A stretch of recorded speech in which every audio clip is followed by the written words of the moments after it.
আমি আমি একটু বৃক্ষপ্রেমীও বলা যায়। গাছের পাতা দিয়ে আমি অনেক সময় বইয়ের বলা যায় আমি কতটুকু পড়লাম এটা আমার প্রতি বছরই বইমেলা আসা হয় এবং আমি মুখিয়ে থাকি বইমেলায় নতুন কি বই আসলো সেটা নিয়ে এবং পাশাপাশি পুরনো বইগুলোও মানে সবসময় যে নতুন বই কিনি তা নয়। পুরনো যে বইগুলো যেমন আমি এই মুহূর্তে দেখছিলাম রাহুল সংস্কৃতায়নের বইটা, এটা জানেন অনেক আগের ভোলগা থেকে গঙ্গা, খুব তার খুব ভালো একটা বই। আমার কাছে একটা ছিল কিন্তু আমার এক বন্ধু নিয়ে গেছে, এটার ফেরত দেয়নি যেটা হয়। তো আমি দেখছিলাম, তাই নতুন বই এবং পুরনো বই দুই রকমের বই আসলে আমার কেনা হয় বইমেলা থেকে। লাইকলি এরকম আরও বেশ কয়েকটা বই আছে যেগুলো দেখা যায় যে আমাদের ফ্রেন্ড সার্কেল বা কাউকে না কাউকে দিলাম, কলিগকে দিলাম, পরে আর হয়তো তার মনে নেই। আসলে বই জিনিসটা আমার মনে হয় অনেক সময় আমরা রিটার্ন করতে ভুলে যাই। তো এইসব কারণে আমার আশা হয় এখানে একসাথে অনেকগুলো বই থাকে, এখান থেকে কিনতে ভালো লাগে আর একটা ডিসকাউন্ট তো দেয়ই।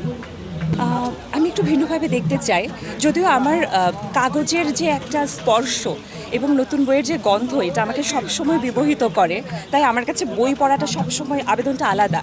তাই বলে আমি যারা মোবাইলে এখন কিন্তু অনেকে বই পড়ছে বা এই যে অনলাইন পেপার পড়ছে, যে কোনো কিছু পড়ুক, আমি মনে করি মানুষের পড়ার সাথে সম্পৃক্ত থাকাটা খুব জরুরি। সে মোবাইলে পড়ুক আর বইতে পড়ুক, তবে যদি পড়াশোনা একেবারেই না করে, আমি যদি দেখা গেল ফেসবুকের কিছু স্ট্যাটাস পড়ে আমরা অনেক সময় নিজের একটা দৃষ্টিভঙ্গি আমরা তৈরি করি। আমি চাই না যে এখনকার আমরা যারা আছি আমরা যাতে এরকম মানসিকতা না হই যে শুধুমাত্র ছোট ছোট কিছু কাটপিস পড়ে আমার একটা যদি ধারণা তৈরি হয় তাহলে আমি কিন্তু বিশদভাবে জানতে পারবো না। কারণ প্রত্যেকটা বইয়ের প্রত্যেকটা লেখকের কিন্তু নিজস্ব বয়ান থাকে। অ্যাজ ফর যদি আমি মুক্তিযুদ্ধের কথা বলতে যাই, এক একটা লেখক কিন্তু তার নিজস্ব দৃষ্টিভঙ্গি থেকে লিখেছে। হ্যাঁ, যেমন পাকিস্তানি যারা তারাও কিন্তু লিখেছে, ভুট্টো লিখেছে বই, বাংলাদেশ থেকে সবাই লিখেছে বা বিভিন্ন রকমের বই আছে। তো আমি যদি প্রত্যেকের কে কোন লেখক কীভাবে লিখেছে কয়েকটা বই যদি আমি পড়ি, ওই ঘটনা সম্পর্কে আমার ভালো একটা ধারণা হবে। আমি একেবারে পিওর যে ইতিহাসটা সেটা আমি জানতে পারবো।